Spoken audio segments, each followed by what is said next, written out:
ಓಂ ನಮೋ ನಾರಾಯಣ, ಓಂ ನಮೋ ನಾರಾಯಣ, ಓಂ ನಮೋ ನಾರಾಯಣ. ಇವಾಗ ನಾನು ಏನು ಹೇಳಕ್ಕೆ ಬಂದಿದ್ದೀನಿ ಅಂತಂದರೆ, ಬಳ್ಳಾರಿನಲ್ಲಿ ಬ್ಯಾನರ್ಗೋಸ್ಕರ ಬ್ಯಾನರು ಅಂತಂದರೆ ಒಂದು ಏನದು ಜನಾರ್ದನ್ ರೆಡ್ಡಿ ಮನೆ ಬಾಗಿಲಲ್ಲಿ ಬ್ಯಾನರ್ ಕಟ್ಟೋದು ಅಂತೇಳಿ ಒಂದು ಕೊಲೆ ಆಗಿದೆ. ಒಂದು ಕೊಲೆಯಲ್ಲಿ ಹಂತೆ ಆಗಿದೆ. ಇವ್ರಿಗೆ ಎಷ್ಟು ದ್ವೇಷ ಇದೆ. ಭರತ್ ರೆಡ್ಡಿ ಮತ್ತು ನೋರಾ ಭರತ್ ರೆಡ್ಡಿ MLA, ಅಲ್ಲಿ MLA ಅಲ್ಲಿ ಅವ್ರ ತಂದೆ MLA ಆಗಿದ್ರು ಹಿಂದೆ. ಈ ಸಾರಿ ಅವನು MLA ಆಗಿದ್ದಾರೆ. ಇವರು ಒಂದು ಸಣ್ಣ ವಿಷಯಕ್ಕೆ ಒಂದು ಕೊಲೆ ಇದಕ್ಕೆ ಹೋಗ್ತಾರೆ ಅಂದರೆ ಇವರು ಎಷ್ಟು ಸರಿ, ಏನು ಮಾಡಬಹುದು, ಏನು ಮಾಡೋಕ್ಕೆ ಹೊರಟವ್ರೆ ಪ್ರಪಂಚನಿಗ, ಜಗತ್ತಿನಿಗ. ಈ ಜನಾರ್ದನ್ ರೆಡ್ಡಿ ಹಿಂದೆ ಎಲ್ಲ ದರ್ಬಾರು, ಬಳ್ಳಾರಿಯಿಂದ ಜನಾರ್ದನ್ ರೆಡ್ಡಿ ಅಂತ ಇದ್ರು. ಜನಾರ್ದನ್ ರೆಡ್ಡಿ ಅಂದರೆ ಬಳ್ಳಾರಿಯಿಂದ ಜನಾರ್ದನ್ ರೆಡ್ಡಿ ಅಂತ ಇದ್ರು. ಅದು ಅವ್ರ ಜೊತೆಗೆ ಶ್ರೀರಾಮುಲು ಮತ್ತು ಸೋಮಶೇಖರ್ ರೆಡ್ಡಿ ಮತ್ತು ನಾಗೇಂದ್ರ ಕಂಪ್ಲೇಸ್ ಸುಮಾರು ಜನ ಇದ್ದರು ಇವ್ರ ಜೊತೆ. ಈಗೆಲ್ಲ ಅದೇ ನಾಗೇಂದ್ರ ಕಂಪ್ಲಿ ಎಲ್ಲ ಹೋಗಿ ಕಾಂಗ್ರೆಸ್ಸಿಗೆ ಸೇರ್ಕೊಂಡಿದ್ದಾರೆ. ಕಾಂಗ್ರೆಸ್ನಿಗೆ ಬಲಪಡಿಸ್ತಾ ಇದ್ದಾರೆ. ಅವರು ಈಗ ಅವರೊಂಥರ ಹಿಂದೆ ವಾಲ್ಮೀಕಿ ಹಣದಲ್ಲಿ ಯಾರು ನಾಗೇಂದ್ರ ಅವರು ಜೈಲಿಗೆ ಹೋಗಿ ಬಂದರು. ಆ ಸರ್ಕಾರದ ದುಡ್ಡೇ ಲೂಟಿ ಮಾಡೋಕ್ಕೆ ಕೊಟ್ಟಂಥ ನಾಗೇಂದ್ರ ಅವರು ಲೂಟಿ ಮಾಡಿ ಸಿಕ್ಕಾಕೊಂಡು ಜೈಲಿಗೆ ಹೋಗಿ ಬಂದರು. ಈಗ ಇವರು ವಾಲ್ಮೀಕಿ ಇದನ್ನೀಗ ಒಂದು ಫಂಕ್ಷನ್ ಮಾಡಬೇಕು ಅಂಥೇಳಿ ಬ್ಯಾನರ್ ಹಾಕ್ಕೊಂಡು, ಬ್ಯಾನರ್ನಿಗೆ ಎಲ್ಲೆಲ್ಲಿ ಕಟ್ಟಬೇಕು, ಹೆಂಗಿರಬೇಕು, ನಾವು ಏನೋ ಯಾವುದೇ ರೀತಿಯಾದ ತಪ್ಪು ಮಾಡಬೇಡಿ. ಒಂದು ಫಂಕ್ಷನ್ ಮಾಡೋರು ತುಂಬ ಮುಂಜಾಗ್ರತೆ ಮಾಡಬೇಕು. ಸುಮ್ಮನೆ ಯಾಕೆ ಅನವಶ್ಯಕವಾಗಿ ಅವ್ರ ಮನೆ ಬಾಗಿಲು ಇವ್ರ ಮನೆ ಬಾಗಿಲು ಕಟ್ಟಬೇಕು. ನೀವು ಒಂದೇ ಸಮನೆ ಒಂದೇ ರೀತಿಯಾಗಿ ಬೇರೆ ಬೇರೆ ಜಾಗಗಳಿದೆಯಲ್ವ, ಅಲ್ಲೆಲ್ಲ ಮಾಡಬೇಕಲ್ವ. ಅದು ಬಿಟ್ಟು ನೀವು ಜನಾರ್ದನ್ ರೆಡ್ಡಿ ಮನೆ ಮುಂದೆ ಕಟ್ಟಿದ್ರೆ ಅವ್ರಿಗೆ ಡಿಸ್ಟರ್ಬ್ ಆಗ್ತದೆ. ಡಿಸ್ಟರ್ಬು ಅಂತಂದರೆ ನೀವು ಕೇಳ್ಬಿಟ್ಟು ಕಟ್ಟಿದ್ರೆ ಒಂಥರ, ಕೇಳದೆ ಕಟ್ಟಿದ್ರೆ ಇನ್ನೊಂದು ಥರ. ಅರ್ಥ ಆಯ್ತಾ? ನೀವು ನಿಮ್ಮ ಉದ್ದೇಶ ಏನಿತ್ತು? ಕಾಂಗ್ರೆಸ್ನವ್ರಿಗೆ ಅಲ್ಲಿ ಗಲಾಟೆ ಮಾಡಬೇಕು, ಗಲಾಟೆ ಎಬ್ಬಿಸ್ಬೇಕು ಅಂತಲೇ ಉದ್ದೇಶ ಇತ್ತು ಅಂತ ಆಯಿತು ಅಲ್ಲಿಗೆ. ಆಮೇಲೆ ಏನೋ ಕಂಪ್ಲೇಂಟ್ ಆಯಿತು ಪೊಲೀಸ್ ಸ್ಟೇಷನಲ್ಲಿ. ಪೊಲೀಸ್ನವರೇ ಬಂದು ನಿಂತ್ಕೊಂಡು ಬ್ಯಾನರ್ನಿಗೆ ತೆರವುಗೊಳಿಸಿದ್ರು ಅಂತ ಸುದ್ದಿ. ಇನ್ನೊಂದು ಕಡೆ ಅವರು ಬ್ಯಾನರ್ನಿಗೆ ತೆರವಾದ ಮೇಲೆ ನೀವು ರೆಡ್ಡಿ ಬರೋದನ್ನೇ, ಹೊರಗಡೆಯಿಂದ ರೆಡ್ಡಿ ಬರೋದನ್ನೇ ಕಾಯ್ತಾ ನಿಂತಿದ್ದು, ರೆಡ್ಡಿ ಬಂದಿದ್ದ ತಕ್ಷಣ ಗನ್ನಿಂದ ಶೂಟ್ ಮಾಡ್ತೀರಂಗಂದರೆ, ಮತ್ತು ರೆಡ್ಡಿ ಬಂದ ಅಂತ ಕೂಗ್ಕೋತೀರ ಅಂದರೆ ನಿಮ್ಮ ಉದ್ದೇಶ ಏನು? ರೆಡ್ಡಿನಿಗೆ ಏನೋ ಒಂದು ಗತಿ ಕಾಣಿಸ್ಬೇಕು ಅಂತ ಡಿಸೈಡ್ ಮಾಡಿದ್ವಿ ಅಂತ ಆಯಿತು ಅಲ್ಲಿಗೆ. ರೆಡ್ಡಿನಿಗ ಇವತ್ತು ನೀವೊಬ್ಬರು ಸಾಯಿಸ್ಬಿಡ್ಬೋದಪ್ಪ, ನಿಮಗೆ ಸಿಕ್ಕುವಂಥ ಭಾಗ್ಯ ಏನಪ್ಪ? ಅವನು ರೆಡ್ಡಿ ಅವರು ಕೂಡ ಏನೋ ಒಂದು 10 ಜನಕ್ಕೆ ಆಹಾರ ಮತ್ತು ಸಪೋರ್ಟು ಏನೋ ಮಾಡ್ಬೋದು. ಮನುಷ್ಯ ಜೀವಂತವಾಗಿರುವಾಗ ಯಾರ್ಯಾರು ಏನು ಮಾಡ್ತಾರೆ ಅಂತ ಯಾರಿಗೂ ಗೊತ್ತಿರೋಲ್ಲ. ನಿಮ್ಮನ್ನು ಅಷ್ಟೇ, ನಿಮ್ಮನ್ನು ಒಳಗೊಂಡಂಗೆ ನಾನು ಹೇಳ್ತಾ ಇರೋದು. ನಿಮ್ಮ ಕೆಲಸ ನೀವು ಮಾಡಬೇಕು, ಅವ್ರ ಕೆಲಸ ಅವ್ರು ಮಾಡಬೇಕು. ಅದು ಬಿಟ್ಟು ನೀವು ಫಂಕ್ಷನ್ ಮಾಡ್ತೀನಿ, ನಾನು ನಮ್ಮ ತಾತನ ಫಂಕ್ಷನ್ನು ಇದು ಹಂಗಂತ ಹೇಳ್ಕೊಂಡು ಬಳ್ಳಾರಿನಲ್ಲಿ ಈ ರೀತಿಯಾದ ಕೆಲಸ ಮಾಡಿದ್ರೆ ಯಾರು ಮೆಚ್ಕೋತಾರೆ? ಸಿದ್ದರಾಮಯ್ಯ ಅವ್ರಿಗೆ ತಮ್ಮ ಪಕ್ಷದ MLA ಈ ಥರ ಮಾಡಿದ್ರು ಅಂತ ಅವ್ರಿಗೇನಾದ್ರು ವಿಷಾದ ವ್ಯಕ್ತಪಡಿಸ್ರ? ಇಲ್ಲ. ಯಾಕೆ ವಿಷಾದ ವ್ಯಕ್ತಪಡಿಸಲ್ಲ? MLAನೇ ಮಂತ್ರಿನೇ ಮಾಡಬೇಕಾ? ಮುಖ್ಯಮಂತ್ರಿನೇ ಮಾಡಬೇಕು. ಕಾರಣ ಏನು ಹೇಳಿ? ನಿಮ್ಮ MLA ಮಾಡಿದ್ದು ಸರಿನೋ ತಪ್ಪ ಅಂತ ರಿಪೋರ್ಟ್ ತಗೊಳ್ಳೋಕ್ಕೆ ಎಷ್ಟು ನಿಮಿಷ ಬೇಕು ನಿಮಗೆ ಹೇಳಿ? ನಿಮ್ಮ ಹತ್ರ ಇಂಟೆಲಿಜೆಂಟು, ಸಾವಿರಾರು ಜನ ಪೊಲೀಸು ಎಲ್ಲ ಇದ್ದಾರೆ. ನೀವು ಒಂದು ಕಾಲ್ ಹಾಕಿದ್ರೆ ಅವರು ಎಲ್ಲ ಡೀಟೇಲ್ನು ಕೊಡ್ತಾರೆ. ಆ ಕಾಲ್ನಿಗೆ ಡೀಟೇಲ್ ತೊಗೊಂಡು ತಪ್ಪು ಯಾರ್ದು ಅಂತ ತಿಳ್ಕೊಂಡು ಅವ್ರಿಗೆ ಈ ಥರ ಅಲ್ಲಪ್ಪ, ಈ ಥರ ಮಾಡಿ ಹಿಂಗಂತ ಹೇಳಬೇಕು. ಅದು ಬಿಟ್ಟು ಬೆಳಗ್ಗೆ SP ಅವರು ಬೆಳಗ್ಗೆ ಟ್ರಾನ್ಸ್ಫರ್ ಆಗಿ ಬರ್ತಾರಂತೆ, ಸಾಯಂಕಾಲಕ್ಕೆ ಸಸ್ಪೆಂಡ್ ಮಾಡ್ತಾರಂತೆ. ಅವನು ಇನ್ನೂ ಡ್ಯೂಟಿಗೆ ಜಾಯ್ನ್ ಆಗಿದ್ನೋ ಇಲ್ಲೋ ಗೊತ್ತಿಲ್ಲ, ಪಾಪ ಆಫೀಸ್ಗೆ ಹೋಗಿ ಕೂತ್ಕೊಂಡಿದ್ನೋ ಇಲ್ಲೋ ಗೊತ್ತಿಲ್ಲ. ಅವನನ್ನು ಸಸ್ಪೆಂಡ್ ಮಾಡಿ ನಿಮಗೆ ಸಿಕ್ಕಂಥ ಭಾಗ್ಯ ಏನು?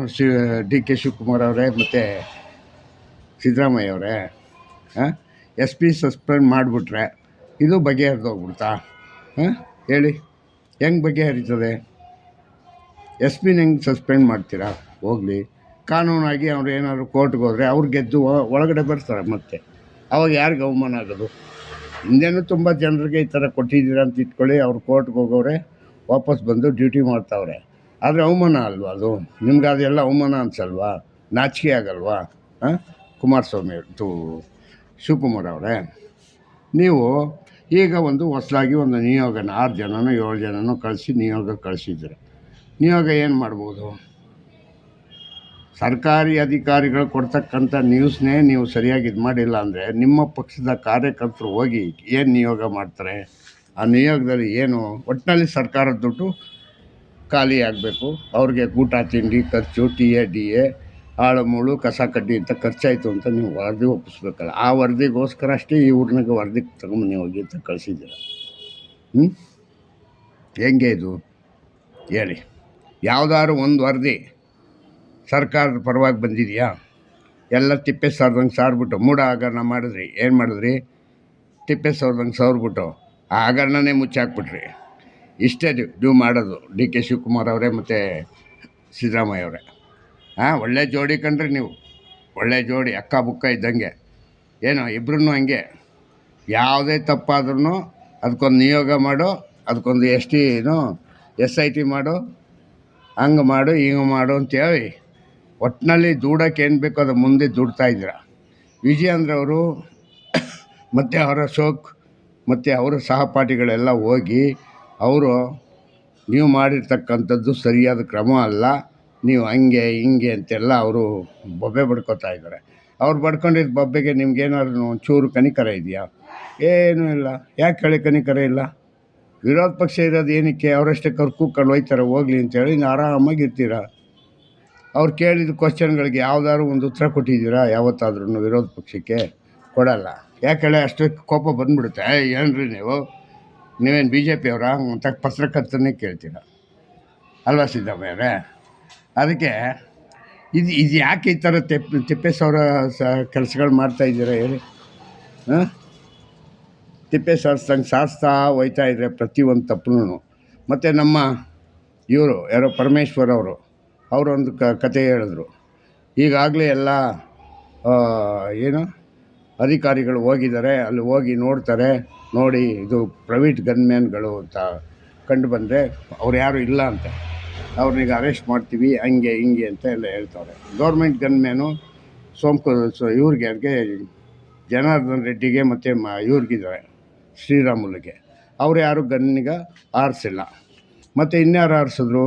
ಪ್ರೈವೇಟ್ ಗನ್ಮ್ಯಾನ್ಗಳು ಆರಿಸಿರೋದು. ಪ್ರೈವೇಟ್ ಗನ್ಮ್ಯಾನ್ ಆರಿಸಿರೋದು ಅಂತಂದರೆ ಇಮಿಡಿಯೇಟ್ ಹೋಗಿ ಅರೆಸ್ಟ್ ಮಾಡ್ಕೊಂಡು ಬನ್ನಿ. ಆಗಲ್ವ ಅದು? ಯಾಕೆ ಅವ್ರು ಕೋರ್ಟ್ಗೆ ಹೋಗಿ ಜಾಮೀನು ಬೇಲ್ ತಗೊಳ್ಳಿಂಗಂತ ವೆಯ್ಟಿಂಗ್ ಮಾಡೋದಾ? ಏನ್ರಿ ನಿಮ್ಮ ಐಡಿಯಾ ಮಿಸ್ಟರ್ ಪರಮೇಶ್ವರ್? ನಿಮ್ದು ಯಾವಾಗೂ ನ್ಯಾಯ ಹೆಂಗಿರುತ್ತೆ ಅಂದರೆ ಸುಮ್ಮನೆ ನಿಧಾನವಾಗಿ ಹೇಳ್ತಾ ಇರೋದು. ನಿಧಾನವಾಗಿ ಹೇಳೋಷ್ಟೊತ್ತಿಗೆ ಅವ್ನು ಜಾಮೀನು ತಗೊಂಡು ಆರಾಮಾಗಿ ನಿಮ್ಮ ಮುಂದೆ ಬಂದು ನಿಂತ್ಕೋತಾನೆ. ಹೌದು ಸರ್ ನಾನೇ ಮಾಡಿದ್ದು ಅಂತಾನೆ ಅವನು. ಆವಾಗ ನಿಮಗೆ ಬೇಲ್ ಸಿಗ್ತಾ? ಬೇಲ್ ಸಿಕ್ಕಿದೆ ಹಂಗಂದ್ರೆ ಆರಾಮಾಗಿರುವಾಗು ನೋಡೋಣ ಮುಂದೆ ಏನಾಗುತ್ತೆ ಅಂತೇಳಿ ಕಳಿಸ್ತೀರ. ಹಿಂಗೆ ನಾನು ಕಣ್ಣಾರ ಕೆಲವು ಕೇಸ್ಗಳನ್ನ ಕೇಳಿದ್ದೀನಿ. ಅರ್ಥ ಆಯ್ತಾ? ಎಲ್ಲರೂ ಬರೀ ರಕ್ಷಣೆ ಏನು ರಕ್ಷಣೆ ಮಾಡಿ ಏನು ಸಾಧನೆ ಮಾಡ್ತೀರಾ? ತಪ್ಪೇ ಅಲ್ವಾ? ಒಂದು ಬಲಿಗೆ ತಗೊಂಡ್ರಲ್ಲ ಒಬ್ಬ ವ್ಯಕ್ತಿನಿಗೆ, ರಾಜಶೇಖರ್ ರೆಡ್ಡಿ ಅಂತೇಳಿ, ಅವನ ಕುಟುಂಬಕ್ಕೆ ಎಷ್ಟು ಆಘಾತ ಆಯಿತು. ನೀವೇನೇ ಕೊಡ್ಬೋದಪ್ಪ ನಿಮ್ಮ ಪಕ್ಷದಿಂದ ಇಷ್ಟು ದುಡ್ಡು ಇಲ್ಲ ಇದು ಹಂಗೆ ಹಿಂಗೆ ಅಂತೆಲ್ಲ ಕೊಡ್ಬೋದು. ಆದರೆ ಅವಳ ಹೆಂಡ್ತಿಗೆ ಒಬ್ಬ ಗಂಡನ ಕೊಟ್ಟಂಗೆ ಆಗುತ್ತಾ? ಒಬ್ಬ ವ್ಯಕ್ತಿ ಹೋಗ್ಬಿಟ್ನಲ್ವ, ಅವನು 4 ಜನಕ್ಕೆ ಯಾವುದಾದ್ರು ಸಣ್ಣ ಪುಟ್ಟ ಕೆಲಸ ಮಾಡಿ 4 ಜನನಿಗೆ ಅವನು ಸಹಕಾರ ಮಾಡ್ಕೋತಾ ಇದ್ನಲ್ವ, ಅವನ ಬಗ್ಗೆ ಯಾಕೆ ನೀವು ಯೋಚನೆ ಮಾಡಲಿಲ್ಲ? ಅಲ್ಲ ರೀ, ಯಾವಾಗ ನೋಡೋ ಇದೇ ಥರನೇ. ಯಾವಾಗೂ ಒಂದು ವಿಷಯದಲ್ಲ ಕಾಂಗ್ರೆಸ್ ಪಾರ್ಟಿಯವರು ನಡ್ಕೊಳ್ಳೋದು. ಎಲ್ಲ ವಿಷಯದಲ್ಲೂ ತರಾತುರಿಲಿ ಮಾಡಿಬಿಡೋದು, ಆಮೇಲೆ ಸಿಕ್ಕೊಂಡು ಒದ್ದಾಡೋದು. ಇದು ಹಂಗೆ ತರಾತುರಿನಲ್ಲಿ ಮಾಡಿರೋದೆ.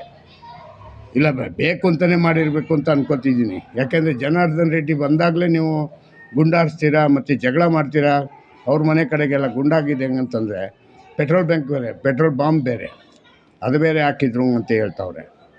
ಮತ್ತು ಇನ್ನೇನು, ನಿಮ್ದು ಯಾವುದೋ ಕಾಯ್ದೆ ಮಾಡಿದ್ರಲ್ಲ, ಯಾವುದು ಸಿದ್ದರಾಮಯ್ಯ ಅವರೇ, ವಿರೋಧಿ ಭಾಷಣ ಮಾಡಿದ್ರೆ ಮತ್ತು ಪ್ರಚೋದನಕಾರಿಯಾಗಿ ಮಾಡಿದ್ರೆ ಅವ್ರನ್ನೀಗ 5 ವರ್ಷ ಶಿಕ್ಷೆ ಹಂಗೆ ಹಿಂಗೆ ಅಂತ. ಅದು ಸುದ್ದಿನೇ ಇಲ್ಲ. ಈಗ ಅರೆಸ್ಟ್ ಮಾಡಿ ಅವ್ರನ್ನೀಗ ಯಾರನ್ನ MLAನೀಗ ನಾರಾ ಭರತ್ ರೆಡ್ಡಿನೀಗ ಅರೆಸ್ಟ್ ಮಾಡಿ ಅವ್ರನ್ನೀಗ ತಗೊಂಡೋಗಿ ಇದು ಮಾಡಿ ಸಸ್ಪೆಂಡ್ ಮಾಡಿ ಎಷ್ಟು ವರ್ಷ ನೀವು ಇಡ್ತೀರ ನೋಡೋಣ. ಆವಾಗ ಹೌದು ನೀವು ಮಾಡಿದ ಕಾನೂನು ಒಳ್ಳೆ ಟೈಮ್ಗೆ ಸಮಯಕ್ಕೆ ಅನುಕೂಲ ಆಯಿತು ಅಂತ ತಿಳ್ಕೊಳ್ಳೋಣ. ಅಲ್ವಾ? ಅದು ನಿಮ್ಮ ಪಾರ್ಟಿಯವ್ರಿಗೆ ಆಗಲ್ಲ ಕೇಸೆಲ್ಲ. ಆ ಪೊಲೀಸ್ನವರು ಹಂಗೆ ಇದ್ದಾರೆ. ನಿಮ್ಮ ಯಾವುದೇ ಕಾಂಗ್ರೆಸ್ ಆಗಿದ್ದಾಗ ಕಾಂಗ್ರೆಸ್ ಪರ ಇರ್ತಾರೆ, BJP ಪರ ಇದ್ದರೆ BJP ಪರ ಇರ್ತಾರೆ ಯಾರು ಪೊಲೀಸ್ನವರು. ಅದು ಸತ್ಯನೇ, ಅದು ಇರಬಾರ್ದು ಅಂತೇನೂ ಅಲ್ಲ. ಆದರೆ ಅತಿಯಾಗಿರಬಾರ್ದು. ಸಾಮಾಜಿಕ ನ್ಯಾಯ ಕೊಡಬೇಕು ಎಲ್ಲರಿಗೂ. ಆವಾಗ ಅದರಿಂದ ಏನಾದ್ರೂ ಒಂದು 4 ಜನಕ್ಕೆ ಅನುಕೂಲ ಆಗುತ್ತೆ. ಅರ್ಥ ಆಯ್ತಾ? ಇಷ್ಟು ಹೇಳ್ತೀನಿ. ಜೈ ಹಿಂದ್, ಜೈ ಕರ್ನಾಟಕ ಮತ್ತು ಓಂ ನಮೋ ನಾರಾಯಣ. ನಾನು ನನ್ನ ಇದನ್ನೀಗ ಇನ್ಸ್ಟಾಲ್ ಮಾಡಿಕೊಡಿ ಮತ್ತು ಸಬ್ಸ್ಕ್ರೈಬ್ ಮಾಡಿ ಮತ್ತು ಶೇರ್ ಮಾಡಿ, ಗಂಟೆ ಬೆಲ್ನಿಗೆ ಸದ್ದು ಮಾಡಿ. ಇಷ್ಟು ಹೇಳ್ತಾ ಜೈ ಹಿಂದ್, ಜೈ ಕರ್ನಾಟಕ ಮತ್ತು ಓಂ ನಮೋ ನಾರಾಯಣ. ಓಂ ನಮೋ ನಾರಾಯಣ.